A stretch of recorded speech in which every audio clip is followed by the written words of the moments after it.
에스겔서 37장 1절부터 14절 말씀으로 마른 뼈가 살아나다라는 제목으로 말씀을 전하겠습니다. 마른 뼈가 살아나다. 마른 뼈가 살아나다. 주제 구절이 5절입니다. 5절에 별표를 치시면 되겠습니다. 주 여호와께서 이 뼈들에게 이같이 말씀하시기를 내가 생기를 너희에게 들어가게 하리니 너희가 살아나리라. 이 마른 뼈들은 누구를 상징하냐? 이스라엘 백성들이 마른 뼈들이다라는 것이죠. 우리가 이 마른 뼈들을 보면서 하나님의 마음이 어땠을까? 그런 생각을 해봅니다. 이 이스라엘 백성들의 영적인 상태예요. 영적인 상태가 허물과 죄로 죽어서 아무런 소망이 없는. 근데 하나님께서 그 에스겔을 찾아가서 대언하라고 하는 거예요. 말씀을 선포하라고 하는 거죠. 이때 이들이 살아나는 것을 상징합니다. 그렇다면 신학시대에 우리가 영적으로 살기 위해서는 어떻게 해야 되는가? 구약으로 머물지 말고 우리도 다 마른 뼈들이잖아. 이스라엘의 영적 상태처럼. 그럼 신학시대에 우리가 살려면 어떻게 해야 되는가? 그것까지 한번 살펴보도록 하겠습니다. 제가 얼마 전에 TV를 보니까 어떤 철학자가 나와서 한 말이 참 인상이 깊어서 오늘 이 말씀하고 연관이 돼서 한번 말씀을 나누려고 합니다. 우리 인간에게는 세 가지의 죽음이 있대요. 세 가지의 죽음이 있는데 그 세 가지 죽음이 뭐냐면 1인칭의 죽음이 있고 2인칭의 죽음이 있고 3인칭의 죽음이 있다는 거예요. 1인칭의 죽음은 나의 죽음인 거예요. 근데 내가 죽을 때는 고통이 없는 거예요. 내가 죽으면 끝나니까 빨리 죽어야지 뒤수습고 나아진 사람이 해줄 거 아니에요. 이 1인칭의 죽음은 내가 죽어버리기 때문에 모른다는 거예요.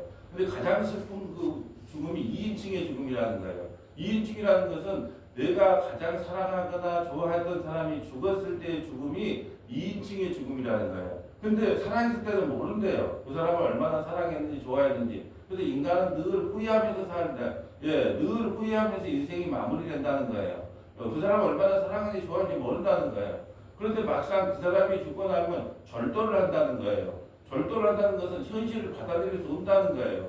그만큼 사랑했다는 뜻인 거예요. 그래서 2인칭의 사랑이 자기에게 가장 큰 충격은 뭐냐? 1인칭의 죽음이 아니라 2인칭, 뭐 자식이 될 수도 있고 남편 아내가 될 수도 있고 뭐 친구의 죽음이 될 수도 있고 죽음이지만 그 죽음을 통해서 인간이 얼마나 큰 고통을 느끼는가를 알아야 돼요. 근데 문제는 뭐냐면 3인칭의 죽음에 대해서는 아무런 관심이 없대요. 이라에서 50명이 죽었는데 미국이 몇 명이 죽었는데 우리 별 관심이 없잖아요. TV에서 우리 가족하고 상관없거나 우리 일상하고 상관없으면 별로 3인칭의 죽음은 별로 연관이 없잖아요. 그런데 상가모니나 예수나 이렇게 성인들은 그것을 표현할 때 성인, 성자 이렇게 표현하더라고요. 성인들이 볼 때는 그 3인칭의 죽음이 없다는 거예요. 그 3인칭이 다 나라는 거예요. 다 2인칭으로 본다는 거예요. 성자에게는 3인칭이라는 개념이 없고 전부 2인칭만 있기 때문에 괴롭대요. 저 아프리카에 몇 명이 굶어 죽는다 그러면 잠을 못 잔다는 거예요. 성인들은. 그리고 이란에 전쟁이 일어나서 몇 명 아이들이 죽었다 그러면 잠을 못 잔다는 거예요. 그래서 성인들은요, 빨리 죽는 게 소원이라는 거예요. 왜? 죽기 전에는 이 고통에서 안 벗어나니까. 이게 안 벗어나니까. 근데 그 이야기를 듣는데 오늘 마른 뼈 사건이 생각나는 거예요. 우리 주님께서는 우리 영적인 상태가, 이스라엘 지금 영적인 상태가 전부 말라 비틀어져서 그대로 나누면 아무 소망도 없는, 죽을 수밖에 없는 그 안타까운 모습. 그러니까 2인칭으로 보고 있는 거죠. 예수님은 우리를 2인칭으로 보는 거예요. 불쌍하고 짠한 거예요. 슬퍼하고 탄식하는 거예요. 그럼 어떻게 해야 되겠느냐? 가서 말씀을 대언하라는 거예요. 말씀이 대언할 때 성령이 임하여 죽은 뼈들이 다 살아난다는 거예요. 그래서 제가 그 철학자가 있던 이야기가 딱 생각이 나는 거예요. 나이가 들어가면 들어갈수록 철학에 대하여 공부를 깊이 하게 되더라고요. 그래서 철학을 진즉 젊었을 때 이런 철학을 좀 공부했으면 얼마나 좋았을까라는 후회도 되지만 늦게라도 이 철학을 이렇게 공부하다 보면 사람에 대해서, 인간에 대해서, 죽음에 대해서 좀 더 풍성하게 받아들일 수가 있어서 이 철학이라는 게 참 좋은 거구나. 요즘 그거 외에도 많은 철학책을 보면서도 이 철학을 좀 알면 인간에 대해서 깊이를 알 수가 있겠고 삶을 좀 더 진지하게 살 수도 있겠구나라는 생각들을 많이 합니다. 그러면서 그 생각이 나는 거예요. 그렇구나. 우리 주님께서는 모든 인류를 2인칭으로 보고 계시구나. 너의 죽음으로 보는구나. 가장 사랑하는 사람이 죽음으로 보는구나. 그러니까 얼마나 슬펐을까? 얼마나 고통스러웠을까? 그래서 성인들은 이 땅에 사는 날 동안 편한 날이 없어요. 그래서 빨리 죽어야 돼. 빨리 죽기를 소망하는 거예요. 바울도 마찬가지예요. 난 빨리 죽었으면 좋겠다. 왜? 예, 교회들의 현실을 보니까 너무나 답답하고 안타까운 거예요. 자기가 와서 복음을 전해놓고 십자가와 예수 그리스도를 전해놨는데 거짓 선지자들이 와서 잠깐 그거 말고 예수도 믿고 원 플러스 원이도 좋잖아. 안식일도 지키고 율법도 지키고 할례도 하고 하면 하나님이 더 기뻐하지 않겠느냐? 그러면 쏙 넘어가. 예. 그런 현실을 보면서 이 세상에서 말씀을 전할 때 너무 고통스러웠던 거예요. 예수님도 그랬잖아요. 3년 반 동안 이때 공생활하면서 좋은 날이 없어요. 좋은 날이. 정치적으로 공격받지요. 종교적으로 공격받지요. 제자들은 철딱서니 없이 제일 높은 자리에 올려달라 그러죠. 베드로는 배반하지 않는다 그러죠. 예. 그러니까 이 땅에 살면서 또 죽음의 현실. 예. 나사로가 죽은 걸 보면서 울고, 예. 예루살렘 성경이 무너질 것을 보고 울고, 우는 거예요. 이 현실을 보면서 울 수밖에 없는. 예. 왜요? 모든 것이 이인칙, 너로 보기 때문에 그렇구나. 그런 생각이 드는 거예요. 그래서 오늘 이 마른 뼈 같은 걸 보면서도 자, 이스라엘 백성들의 영적 상태가 이 정도 상태인데 우리 주님의 마음이 어땠을까? 그럼 오늘날은 어떨까요? 오늘날은 주님께서 하나님 우편에 있어서 우리를 위해 기도할 때 오늘날의 한국의 교회를 보면서 교회를 너로 보잖아요. 너 사랑하는 자기가 가장 사랑하는 사람으로 보잖아요. 그런데 이 오늘날의 한국 교회를 보면서 우리 주님은 어떤 마음을 가질까? 야, 정말로 기쁘다, 행복하다, 그렇게 받을까요? 예, 아니면 참으로 슬프다, 안타깝다. 왜요? 영적으로 죽어있는 상태로 보면, 예, 육적으로 죽은 것이 아니라 영적으로 죽은 상태를 보면, 예, 절도를 하잖아요. 가장 사랑하는 사람이 죽으면 그 현실을 잊어버리기 위해서 절도한다니까요. 기절한다니까. 대부분 자녀들이 죽으면 부모가 절도를 하는 것처럼, 예, 우리 주님도 지금 하나님 우편에서 절도를 하고 계시지 않을까? 왜? 영적으로 죽어버리니까. 계속 가서 불이 꺼지고 있고 죽어있는 상태를 보니까 그런 상태로 이 교회들을 바라보지 않을까 하는 마음이 생기는 거예요. 그래서 저는 이스라엘 백성들이 포로로 끌려갔다 그러면 뭔 죄를 져가지고 왜 끌려갔을까? 야, 빨리 돌아왔으면 좋겠다. 뭐 그런 마음이 아니라 아버지의 마음을 먼저 보는 거예요. 자식을 저렇게까지 할 수밖에 없는 아버지의 마음, 탕자가 집을 나갔을 때 탕자의 뒷모습을 봤던 아버지의 마음, 그리고 몽둥이를 들 수밖에 없는 아버지의 마음, 그리고 자녀를 몽둥이에 때리고 나서 아들도 울지만 아버지는 더 크게 우는, 그러니까 아버지의 마음을 성경을 통해서 대언을 해주고 싶더라고요. 우리 아버지의 마음은 어떻게 했을까? 그래서 우리가 위로받는 것이 아니라 아버지의 마음을 위로해주는 자로 좀 목회자가 됐으면 좋겠다. 아버지의 마음. 아버지는 힘이 없어서 차라리 아버지 뭐 집 하나 사주세요. 그러면 돈이 없어서 못 사주는 것은 뭐 덜 슬프잖아요. 근데 근거에 돈이 차고 넘쳐요. 근데 자식을 그렇게 해주면 안 되기 때문에 피눈물을 흘리고 안 해주는 거. 그게 아버지의 마음을 모르는 거예요. 아버지가 무슨 바벨론의 포로로 계천을 끌려갈 때 그냥 끌려갔겠어요.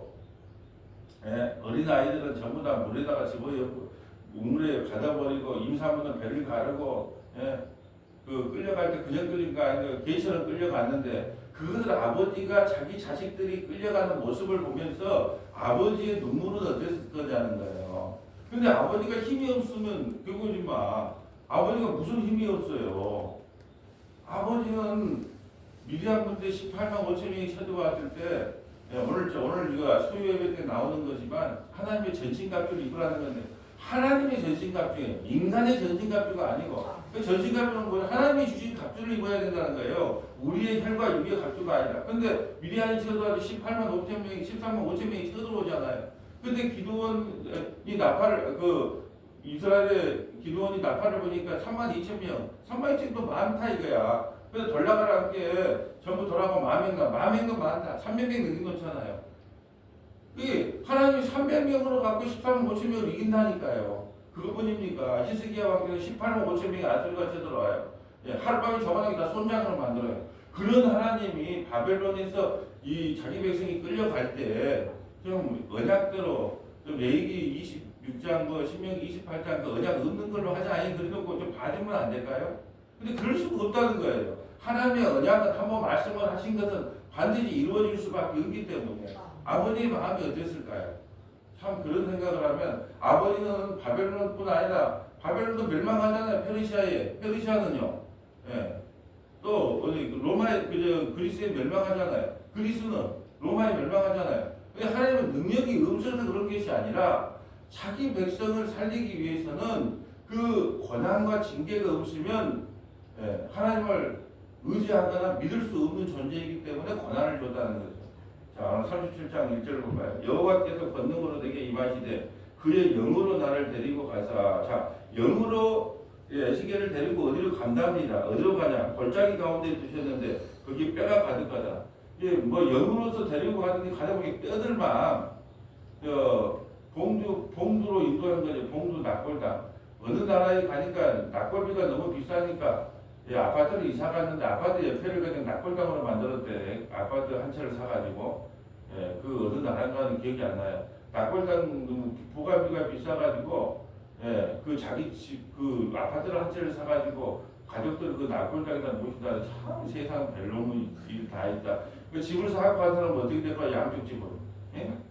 양쪽 집, 그 가운데 낙골당이 있고, 참 희한한, 나라가 많다 보니까 별 희한한 나라가 많더라고. 여하튼 간에 저 봉두에 뼈들만 있는데, 자, 오늘 우리가 이야기 좀 이제 봉두를 자주 비유하는데, 자, 봉두로 가라는 거예요. 하나님께서 봉두로 이끈 거예요. 에스겔을. 자, 가다 보니까 뼈들만 있어요.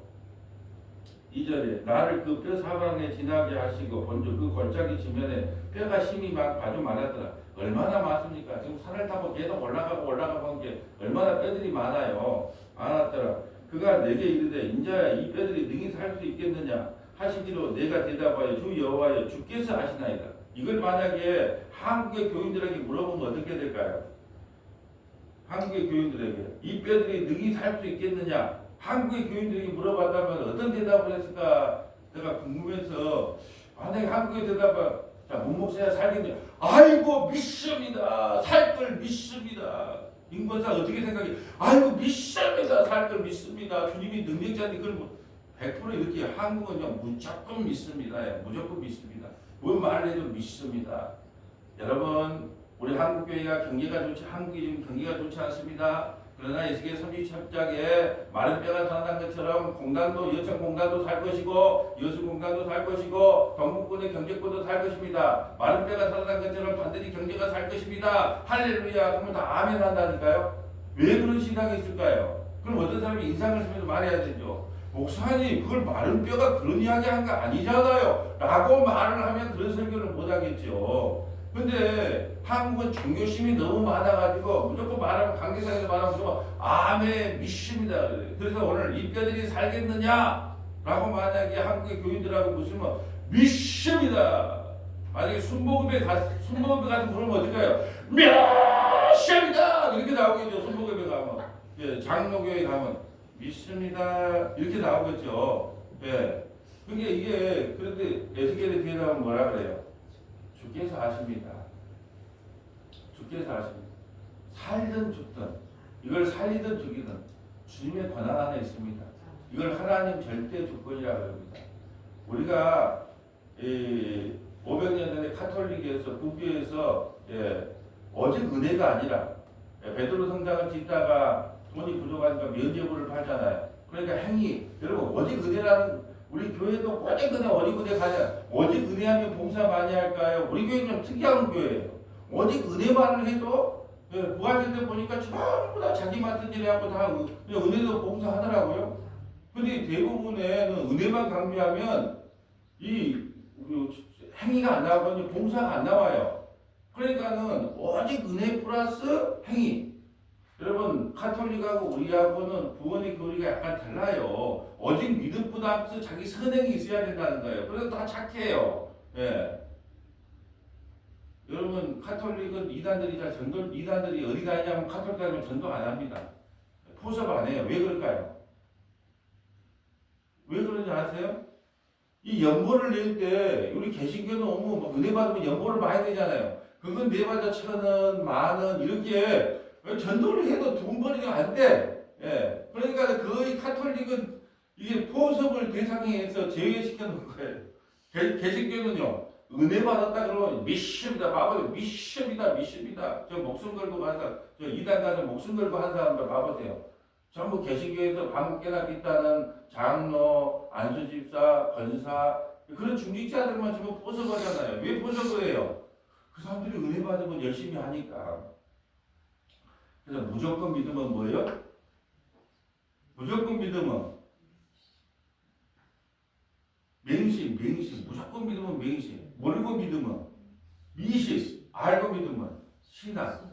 그래서 알고 믿는 신앙이 돼야 되는데 살아나겠느냐? 그러면 나중에 예수께 주께서 살든 죽이든 다 주께서 알아서 하십니다. 오직 주님의 소관이십니다. 하나님의 절대 주권입니다. 이렇게 말한 거예요.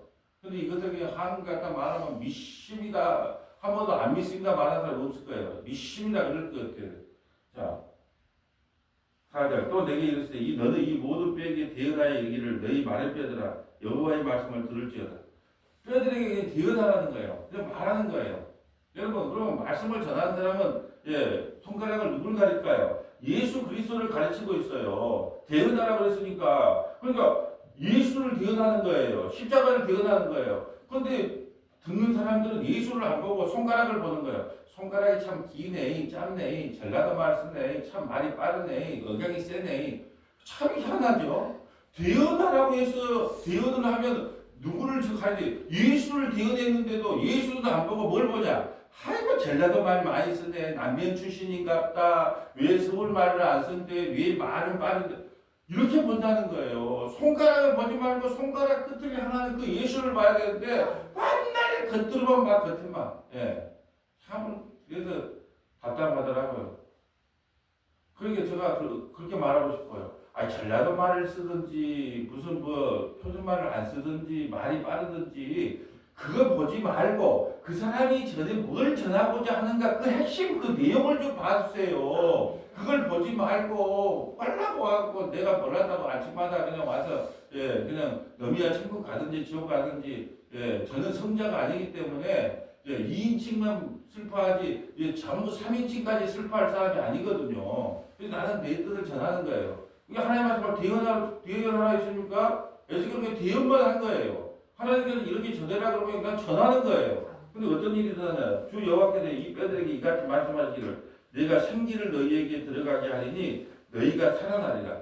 여기서 생기라고 하는 것은 성령과 약간 차이점이 있어요. 왜냐하면 힘 있는 능력을 그 안에 다시 힘 있는 능력이라는 뜻인데 그런데 이것을 꼭 그렇게 많이 해석 못하는 게 오늘 이걸 말하고 싶어서 주님께서 14절 오늘 보고 갈까요? 내가 또 내 영을 너희 속에 두어 너희가 살아나게 하고 그러니까 이 생기하고 영하고는 약간의 차이가 있지만 전체적인 문장으로 받을 때는 성령으로 봐도 무난하겠다는 거예요. 왜? 14절에 보면 내가 또 내 영을 너희 속에 두어 너희가 살아나게 하고 이것을 생기를 힘 있는 하나님의 능력이라고 표현해야 맞지만 성령하고 약간 차이지만 성령으로 봐도 무난하는 거예요. 왜? 이 14절과 문맥을 따라서 봤을 때 그래서 성령이라고 합시다. 주 여호와께서 이 뼈들에게 이같이 말씀하시 내가 성령을 너에게 들어가게 하리니 너희가 살아나리라.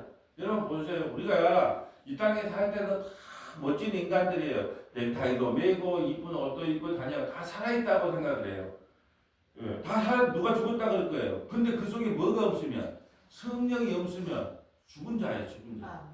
왜 예수님이 태어나서 말구유 여물 통에 누워 계신다고요? 말구유에 왜 누워 계세요? 우리가 짐승 같은 너희들아. 그래 말은 짐승이잖아요. 짐승 같은 너희들아. 너희가 누구를 먹어야 사람이 된다. 예수 말구유에 두고 그 예수의 살과 피를 먹어야 사람이 되는 거예요. 짐승 같은 우리가. 그래서 말구유에 누워 계시는 거예요. 왜? 짐승 같은 너희들아. 너희들이 누구를 먹어야 된다? 나를 먹어야지 너희가 사람이 된다는 거예요. 그러니까 전부 넥타이 메고 다니고 이쁜 옷 입고 다니는 게 겉으로는 참 이쁘다 멋있다고 해도 그 속에 주님께서는요 뭐라고 너희가 성령이 없는 사람은 너희는 죽은 시체야 마른 뼈들이야. 지나가는 사람하고 예수 믿습니까? 안 믿습니다. 그러면 아주 멋쟁이 여자한테 당신은 마른 뼈다귀 같아요. 예. 당신은 그 짐승입니다. 그럼 뭐라 그럴까요? 참 미쳤나?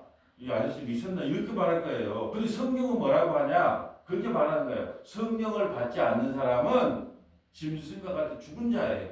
마른 뼈가지고 죽은 사람이에요. 그러니까 얼마나 이게 그래서 그 구하라 찾으라 문을 두드리라 할 때 그거 다 구하고 찾는 게 뭐라 그랬어요? 아버지가 생선을 달라고 하면 뱀을 줄 자가 누가 있었냐? 떡을 달라 돌을 줄 자가 누가 있겠느냐? 악한 아버지라도 좋은 걸 너에게 주거든. 하나님께서 너에게 좋은 걸 주시지 않겠느냐? 그 좋은 것 안에 뭐 로또 되는 거, 뭐 집 사는 것, 아이 취직되는 게 아니라 그 좋은 것이 뭐라 그랬어요? 성령이라 그랬잖아요.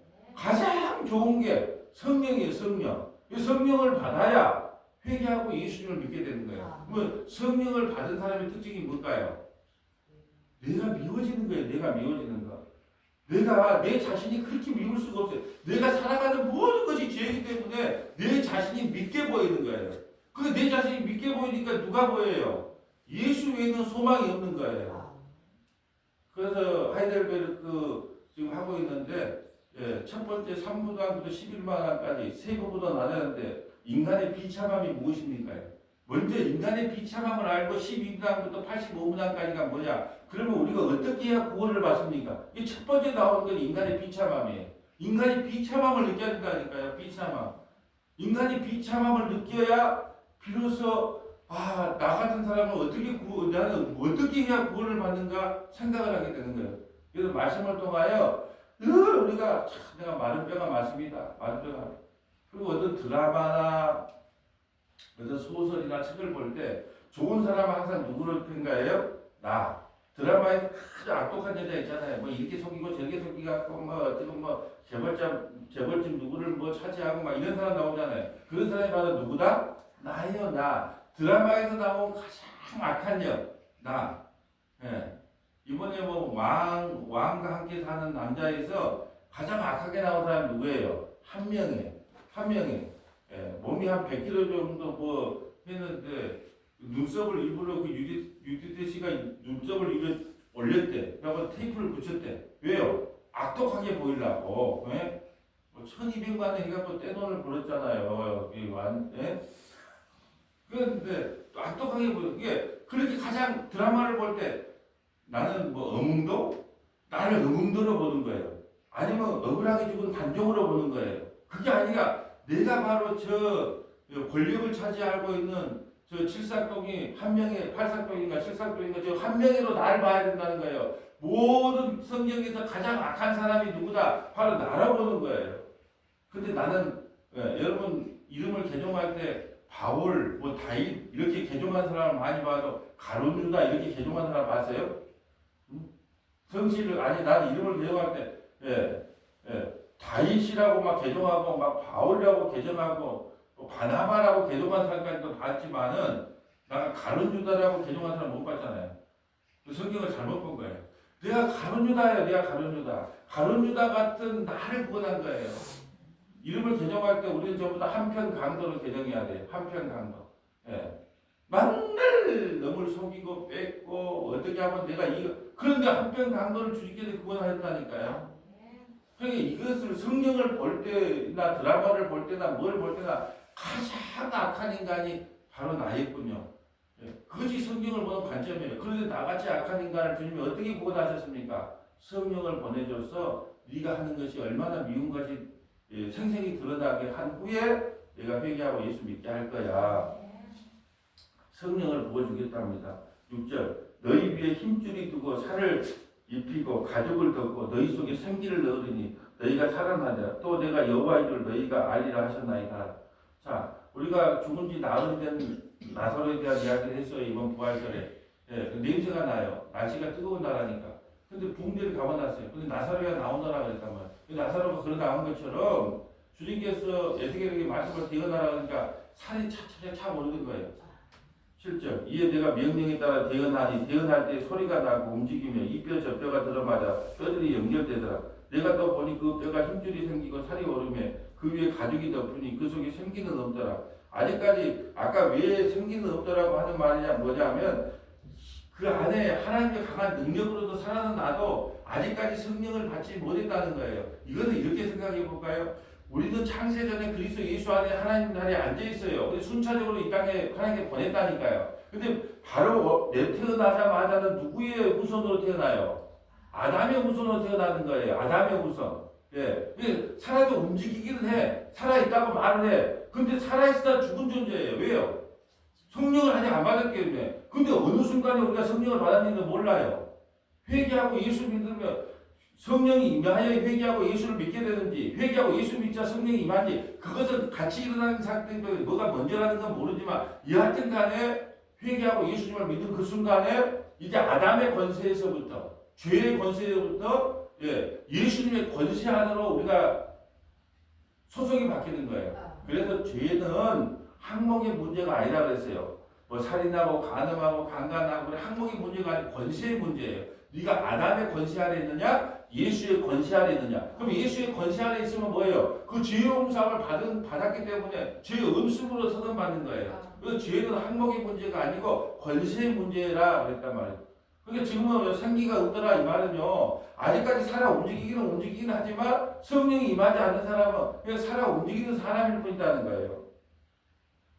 또 내가 이르되 인자야 너는 생기를 향하여 뛰어나라. 생기에 대해 뛰어나 이기를 주 여호와께서 이같이 말씀하시기를 생기야 사망으로부터 와서 이 죽음을 당한 자에게 붙어서 살아나게 하라 하셨다 하라. 이에 내가 명령대로 뛰어나였더니 생기가 그들에게 들어가면 그들이 곧 살아나서 일어나 서는데 크게 큰 군대가 되었더라. 또 내게 이르되 인자야 이 뼈들은 이스라엘 온 족속이라. 이게 설명하죠. 이스라엘 온 족속이다. 이스라엘은 교회를 상징하기 때문에 지금 팔레스타인 아니에요. 구약 시대의 교회가 어떤 것인가를 설명하기 위해서. 근데 뼈들은 이스라엘 온 족속이라. 그들이 이르기를 우리의 뼈들이 말랐고 우리의 소망이 없어졌으니 우리 다 멸절되었다 하느니라. 우리 소망이 없어. 왜? 바벨론 포로로 끌려갔어. 할 수 있는 일이 아무것도 없어. 그러니까 우리는 마른 뼈와 하자 아무것도 할 수 없습니다. 우리가 그랬잖아요. 한국 교회를 보면 그럼 우리가 어떻게 하랍니까? 안타까워서 그럼 우리가 어떻게 해야 됩니까? 우리가 어떻게 해야 됩니까? 전부 다 그렇게 흘러가는 것이 눈에 보이면서도 우리가 할 힘이 없잖아요. 능력이 없잖아요. 그러니까 어떻게 해야 됩니까? 탄식만 나오는 거예요. 그때 어떻게 하냐? 그러므로 너는 대언하여 그들에게 이르기를 주 여호와께서 이와 같이 말씀하시기를 내 백성들아 내가 너희 무덤을 열고 너희를 거기서 나오게 하고 이스라엘 땅으로 돌아가게 하리라. 너희는 못해. 너희는 말을 빠르기 때문에. 여러분 우리는 허물과제로 죽은 존재예요. 그러니까 우리 힘으로는 안 된다니까요. 봉대 저 죽어있는 사람에게 내가 예수의 이름으로 명하노니 무덤을 열고 나오라 말을 해도 꼼짝달싹 안 한다니까요. 근데 그거 누가 해야 될까요? 우리 주님이 하셔야 된다니까요. 주님이. 그래서 주님이 3일 만에 부활하실 때에 부활하고 3일 만에 부활하실 때에 무덤이 같이 열렸단 말이에요. 무덤이 같이 열려서 살아남은 사람도 많이 있더라라고 기록되어 있어요. 왜 그렇게 될까요? 죽은 자가 살아날 것을 보여주기 위함이에요. 자, 13절 내 백성들아 내가 너희 무덤을 열고 너희가 너희로 거기서 나오게 한즉 너희는 내가 여호와인 줄 알리라. 우리 스스로는 못 나와요.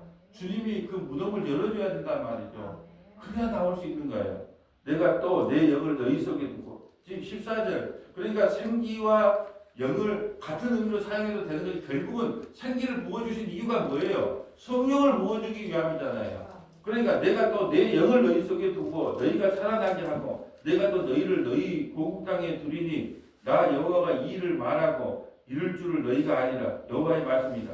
내가 반드시 마른 뼈와 같은 정말 한국 교회를 보면 마르러 가잖아요. 계속 줄잖아요. 가나안 성도가 220만을 넘었어요. 가나안이 뭐예요? 나는 예수를 믿는데 안 나가. 왜 안 나갈까요? 교회 시스템이 싫다는 거예요.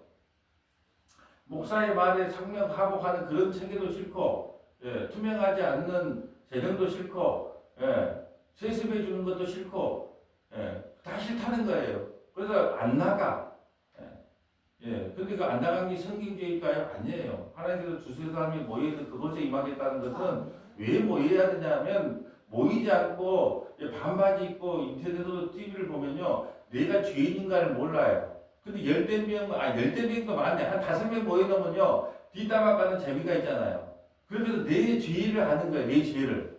근데 혼자 빠져만 있고 혼자 저기 저 반팔 입고 TV를 보면 내가 죄인인지 뭔지 몰라요. 거기서 예배 드리면 누가 나를 건드는 사람이 없잖아요. 예. 그래서 콜라 한 잔 마셔가면서 치킨 먹어가면서 예배를 드릴 수 있다고요? 그 불가능한 일입니다. 그리고 왜 모이라 그럴까요? 하나님이 왜 모이라 그럴까요? 마지막 때가 되고 모이기를 피하는 어떤 사람과 하지 말고 자꾸 모이라고 하는 이유가 뭘까요? 왜 모이라 그랬을까요? 모여야 자기 죄가 드러나요. 예. 저기 둘째 며느리는 어머니를 잘 모셔요. 반찬도 해주고. 만날 싸워. 왜 그럴까요? 맨날 옆에 붙어 있으니까. 근데 저 큰 며느리는 자기 서울에 있다가 명절을 와서 돈 50만 원 딱 주고 가네. 그럼 시어머니는 누구가 좋다 그래요?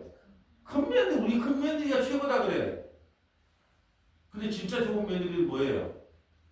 둘째 며느리란 말이에요. 싸워도. 그게 여러분 왜 자꾸 이렇게 모이기를 힘쓰라고 하냐 그러면은 모이면은 뒷담화를 까져요. 뒷담화를 까면서 뭘 생각해야 되냐? 아이고 성경 말씀이 맞네. 내 눈에 있는 들보는 못 보고 너에 있는 티만 본 내가 진짜 맞긴 맞네. 이걸 드러나라고 두세 사람 모여서 예배하는 거예요. 혼자 있으면 죄가 안 드러난다니까요. 내가 어떤 인간인가가 폭로가 안 돼요. 여럿이 모여놔야. 예. 그래서 우리 저 방송국에 상담하다 보면 문자가 계속 올라오는데 목사님 정말 교회에 꼴보기 싫은 사람이 있는데 정말로 그냥 잘난 척하는 게 너무너무 싫은데 어떻게 대처해야 됩니까? 예. 이렇게 막 그게 올라온다니. 근데 방송에다 대놓고 거기다가 뒤통수를 치세요라고 말을 못 하잖아요. 예? 사랑으로 감싸주세요. 그렇게 이야기하잖아요. 예. 근데 그것이 바른 신앙생활이라니까요. 부딪혀야 돼요. 왜요? 꼴보기 싫어 죽겠어. 그러니까 목사님은 또 그 부서를 또 같이 만들어놨는데 꼴보기 싫은 사람하고 일부러 그래놨는가? 예. 우리 교회가 적으니까 그지만 1구역, 2구역 만들 때 아이고 좀 보기 싫은 사람 있잖아요. 그럼 떨어뜨리는 사람 꼭 같은 구역을 주네. 1구역. 부딪히라고. 자꾸 부딪혀야만이 내 죄가 드러나기 때문에 이게 그래서 신앙생활을 공동체로 하는 거예요. 공동체를 하면서 부족한 사람, 연약한 사람 보면서 나의 모습을 보라고 하나님께서 같이 예배 생활하라고 그러는 거지. 아니 인터넷으로 다 예배 드리세요. 요즘 뭐 유튜브 교회가 뜨고 있더만. 유튜브로 다 예배 드리세요. 좋아 보이죠? 아니에요. 모여가지고 부딪혀야 돼요. 부딪히면서 그런 상담이 올라와야 돼. 그냥 잘난 척 하는 게 막 속에 천불이 납니다. 막 그런 걸 하면서 그러면서 또 참은 것도 배우고. 여러분 자식을 낳아서 키워봐야 하나님의 마음을 조금이라도 알겠더라고요. 내가 징그럽게 하나님 말씀 안 듣는 사람이구나. 근데 내가 하나님도 속 많이 상했겠네. 자식을 낳아서 키워봐야니까 그런 생각이 드는 거예요. 근데 하나님은요, 우리를 어떻게 돼야? 손자로 돼요, 손자로. 어떻게, 손자로 되는 말이 뭐냐면, 그냥 다 이뻐 보이는 거예요. 그게 참 희한하죠. 손녀를 낳아보니까 그런 생각이 들어요. 손녀가 하는 건 다 이뻐. 하나님이 우리를 이렇게 생각한다니까요. 우리는 늘 하나님께 죄송하고 미안하고 사고만 치지만 하나님은 우리를 뭐라고 보냐. 손녀, 손자로 본다니까요. 할아버지가 손자, 손녀를 보는 것처럼 그런 마음으로 우리를 사랑하셔요. 그렇다면 자, 우리가 다 영적으로 죽어있는 이 상태에 그럼 오늘날은 뭘로 다시 살아나야 될까요? 다시 뭘로 우리가 이 마른 뼈와 같은 우리가 어떻게 해야 살아날까요? 자, 선생님 적어봅시다. 아모스 8장 11절부터 13절. 아모스 8장 11절부터 13절. 자, 요한복음 5장 25절. 요한복음 5장 25절. 요한복음 7장 37절부터 39절. 요한복음 7장 37절부터 39절. 사도행전 15장 14절부터 18절. 사도행전 15장 14절부터 18절. 아모스 8장 가볼까요? 그럼 이 시대는 뭘로 어떻게 하면 도대체 마른 뼈가 가지고 우리가 살 수 있을까요? 8장 11절. 주 여호와의 말씀이니라. 보라, 날이 이를지라. 내가 기근을 땅에 보내리니 양식이 없어 주림이 아니며 물이 없어 가람이 아니요 여호와의 말씀을 듣지 못한 기갈이라. 아멘. 여러분 요즘처럼 먹을 게 풍부한 게 없잖아요. 요즘처럼 TV에 복음이 설교가 많이 나온 적이 없잖아요. 근데요, 지금 아모스 선지자 이렇게 말합니다. 물이 없어 가람이 아니요 여호와의 말씀을 듣지 못하는 가람이라. 말씀을 듣고 싶어. 그래서 이단에 빠진 사람들이 너무 안타까운 게 뭔지 아세요? 그분들은요, 말씀을 배우고 사모한들이 빠져요. 말씀에 관심도 없는데 몰라 빠질 거예요. 근데 말씀을 배우고 싶은데 맨날 가보니까 예수 믿으면 복 받는다, 기도하면 응답 받는다. 아니, 성경을 좀 물어보면 믿습니다 하면 다 믿어진다. 안 믿을 때까지, 믿어질 때까지 기도해라. 아니, 멍뚱한 이야기만 하니까. 근데 이단이 와서 탁 말하니까 야, 이건 이거다, 저건 뭐 나무는 성령이다, 뭐 새는 성령이다, 나무는 사람이다, 막 연결해주고 막 팍팍 해주니까 왜 이게 맞는가 그래? 누가 단어로 해석하라 그래? 문맥과 배경 따라 해석하라 그래야지. 예, 누가 성경 교회 다니면서 누가 그 단어 따라 해석하라 그랬어요? 문맥과 배경과 저자의 의도와 구속사적으로 통전적으로 해석하라고 그렇게 많이 가르쳐 줬으면 안 받았겠죠. 근데 말씀을 듣고 싶은데 들을 데가 없어. 그러니까 어디에 빠진다? 이 산에 빠지는 거예요. 그래서 그래 여호와의 말씀을 듣지 못한 기갈 때문에 12절 사람이 이 바다에서 저 바다까지 북쪽에서 동쪽까지 비틀거리며 여호와의 말씀을 구하려고 돌아다녀도 얻지 못하리니 그 날에 아름다운 처녀와 젊은 남자가 다 갈아여 쓰러지리라. 왜 쓰러져요? 뭘 못 들으니까? 말씀을 못 들으니까 말씀을 못 들으니까 다 겉으로는 신앙생활 잘하고 막 할렐루야 하면서 막 예치고 막 그냥 막 살아있는 그러니까 여러분 이렇게 얘기하면 전도 많이 하고 선교 많이 하면 뭐라고 하냐 야 그 교회 살아있는 교회네. 어디 성경에 전도 많이 하고 선교 많이 하고 막 그러면 살아있는 교회라고 어디 그렇게 돼 있어요? 막 겉으로 볼 때 막 으쌰으쌰하고 막 그냥 저녁마다 아침마다 막 거의 살아있는 교회처럼 보여요. 우리 아침에 뭐 있으면 되는데 또 저녁에 수요일이니까 또 모이긴 한데 아침에도 예배, 저녁에도 밥은 누가 합니까? 빨래는 누가 해요? 얘들 공부는 누가 시킵니까? 그게 큰 문제예요. 뭐 겉으로 볼 때 막 살아있는 교회처럼 보이고 그리고 제가 싫어하는 건 특세를 하는데 막 어린애들까지 다 와서 막 강대상에 앉아갖고 있고 내가 뭐 어린애들은 자야 돼. 자야지 키가 커요. 학생들은 자고 공부하러 보내야 된다니까 학교. 뭐 특세라고 어린애들까지 다 강대상에 앉아갖고 그러면 뭐라 그래? 와 살아있는 교회 그리 보여요. 공부하는 학생은 열심히 잘 공부해야 된다니까요. 어린애들은 좀 더 잠을 많이 자야 돼요. 뭐 특세라고 나와갖고 강대상에 접어 앉혀놓고 막 그것이 살아있는 교회처럼 보입니까? 눈에 보이는 그런 걸뭐 살아있는 교회라 아니요. 우리는 너무나 보여주는 식으로의 신앙생활을 많이 해가지고 그런 이야기를 합니다. 여러분 살아있는 교회는요 말씀이 살아있어야 돼요. 오늘 그냥 말씀이 없으니까 쓰러진다 그래. 말씀이 없으니까. 말씀이 없으니까. 근데 어떤 말씀이요? 십자가의 말씀, 은혜의 말씀, 복음의 말씀, 그 말씀 그러니까 맨날 이상하게 내 소원이 이루어지는 말씀. 왜 기도원이 요즘 기도원이 없잖아요? 근데 왜 기도원, 산속에 있는 기도원이 다 문을 닫았는가? 조사를 해보니까요. 어차피 기도해도 기도 응답이 안 된다는 게 이제 알았대.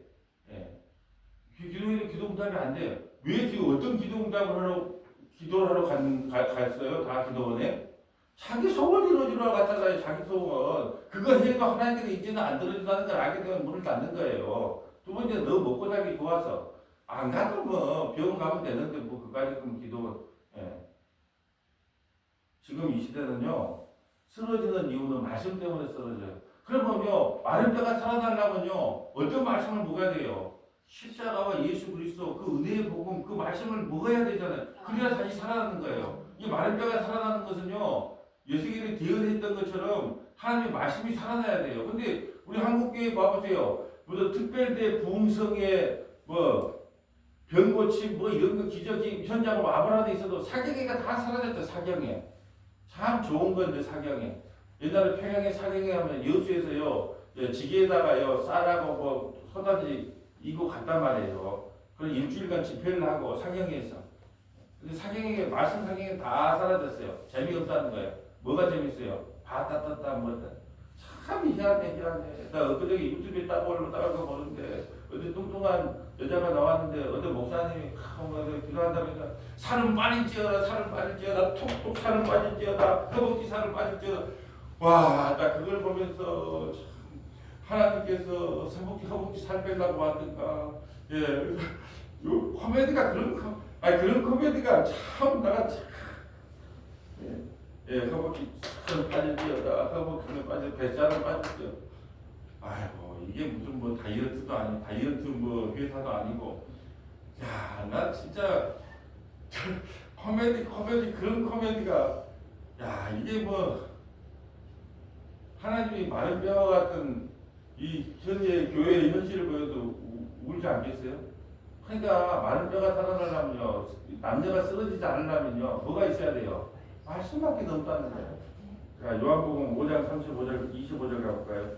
요한복음 5장 25절. 뭐가 있어야 우리가 쓰러지지 않고 다시 일어날 수 있을까? 자, 말씀을 드려야 된다는 거죠. 자, 25절. 진실로 너희에게 이르노니 죽은 자들이 하나님의 아들의 음성을 들을 때가 오나니 곧 이때라. 듣는 자는 살아나리라. 자, 하나님의 음성을 들을 때 하나님의 말씀을 들어야 산다는 거예요. 들을 때가 곧 이때라. 지금 말씀을 들어야 된다는 거예요. 말씀을 들어야. 넘어지고 자빠지고 쓰러지고 그게 아니라 말씀을 들어야 산다는 거예요. 말씀. 그럼 말씀을 들으면요 기분 나빠요. 왜? 늘 말씀을 듣게 되면 원래 1차적으로 우리 죄. 그래서 하이델베르크 앞부분은 우리 인간의 죄와 비참함이 무엇입니까가 먼저 나와야 된다니까요. 그래야 뒤편에 바로 그러면 우리는 어떻게 구원을 받습니까가 나오는 거예요. 그러니까 하나님의 음성을 들어야지 죽은 자가 살아나요. 그 음성이 뭐예요? 하나님께서 살아나라 이렇게 할까요? 말씀을 통해서 오늘도 이야기하자. 말씀을 통해서. 예. 자, 또 7장 37절 어떻게 해야 살아난다. 7장 37절 사도행전 요한복음 7장 37절.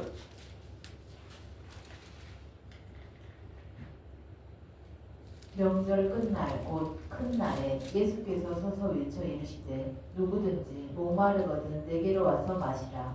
나를 믿는 자는 성경의 이름과 같이 그 배에서 생수의 강이 흘러나오리라 하시니 이는 그를 믿는 자들이 받을 성령을 가리켜 말씀하신 것이라.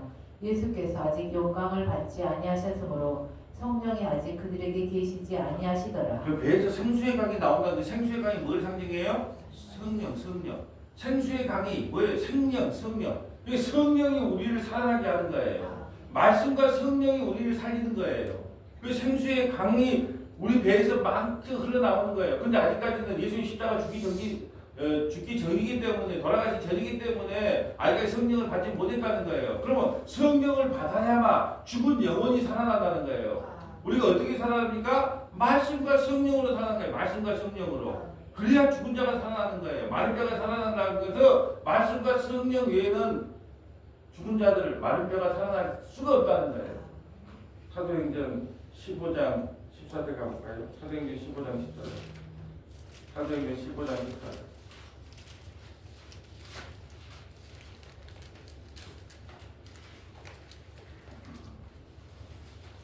하나님이 처음으로 이방인 중에서 자기 이름을 위할 백성을 취하시려고 그들을 돌보신 것을 시므온이 말하였으니 선지자들의 말씀이 이와 일치하도다. 기록된 바 이후에 내가 돌아와서 다윗의 무너진 장막을 다시 지으며 또 허물어진 것을 다시 지어 일으키리니 이는 그 남은 사람들과 내 이름으로 일컬음을 받은 모든 이방인들로 주를 찾게 하려 함이라 하셨으니 즉 예로부터 이것을 알게 하시는 주의 말씀이라 함과 같으니라. 아멘. 무너진 장막이 일어나려면 주의 말씀이 이렇게 일으킨다는 거예요. 무너진 장막, 무너진 교회, 뼈다귀와 같은 뼈만 앙상한 교회 뭘로 살아나요? 주의 말씀으로 살아나는 거예요. 말씀으로. 자, 이제 말씀을 정리하려고 합니다. 그래서 내일 설교가 뭐냐? 한 목자예요. 자 보세요. 말씀과 성령과 한 목자가 와서 그 마른 뼈들을 온전히 살리는 거예요. 그래서 너희는 제목이 한 목자예요. 한 목자가 와서 북이스라엘과 남유다를 하나로 만들어버리겠다. 이방인과 유대인을 하나로 만들겠다. 한 목자가 너희를 온전하게 살리겠다는 거예요. 그래서 말씀과 성령과 한 목자 이야기가 에스겔 37장에 나오는 거예요. 마른 뼈들이 살아나려면 일단은 말씀으로 회복이 돼야 된다는 거예요. 말씀을 통하여 네가 얼마나 큰 죄인인지 알고 회개하고 예수를 믿어야 된다는 거예요. 그럼 성령을 받습니다. 성령을 받으면 반드시 우리의 목자 되신 예수님이 우리를 의의 길로 생명의 길로 우리를 인도한다는 거예요. 그것이 37장이 우리에게 주고 싶은 메시지라는 거예요.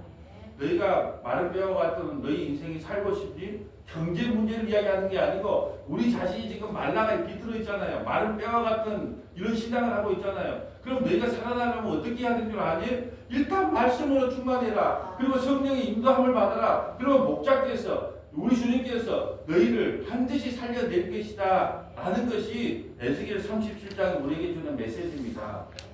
주님 안에서 다시 한번 회복하는 저와 여러분 되시기를 주님의 이름으로 소원합니다. 거룩하시고 자비로우신 아버지 감사합니다. 마른 뼈와 같은 이스라엘 백성들이 하나님의 말씀을 대언받음으로 성령이 임함으로 다시 한번 살아난 환경을 말씀을 통해 다시 한번 살피게 하시니 감사드립니다. 죽어가는 한국교회, 죽어가는 우리의 영혼들이 살아날 길은 오직 말씀과 성령의 인도함과 우리의 영원한 목자 되신 예수 그리스도의 그 십자가의 복음을 따라가는 것 외에는 다른 길이 없음을 깨닫게 하시니 감사드립니다. 죽어가는 우리의 영혼도 살려주시고 아버지 죽어가는 우리 대한민국의 조국의 교회도 살려주셔서 하나님의 선하신 뜻이 이루어지기를 간절히 바라고 소망합니다. 우리 구주 예수님 이름으로 기도합니다. 아멘.